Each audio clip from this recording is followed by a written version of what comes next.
Mga kababayan, bago ako umalis ng The Hague, Netherlands, ay malinaw ang bilin ni Pangulong Rodrigo Duterte. Kailangan nating magkaisa. Sa darating na halalan, mahalaga ang pagkakaisa natin sa likod ng Duterte. Ang 10 kandidato buong puso nating sinusuportahan para sa Senado.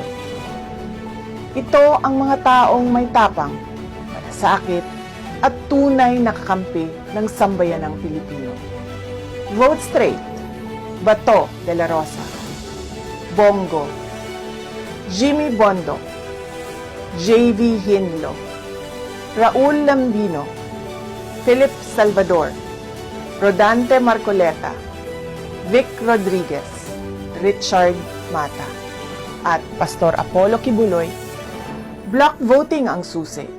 Iisa ang boto. Iisa ang direksyon. Iisa ang layunin. Ipagpatuloy ang sinimulan ni Pangulong Duterte. Mga kababayan, huwag tayong magpahuli. Ipaglaban natin ang kinabukasan.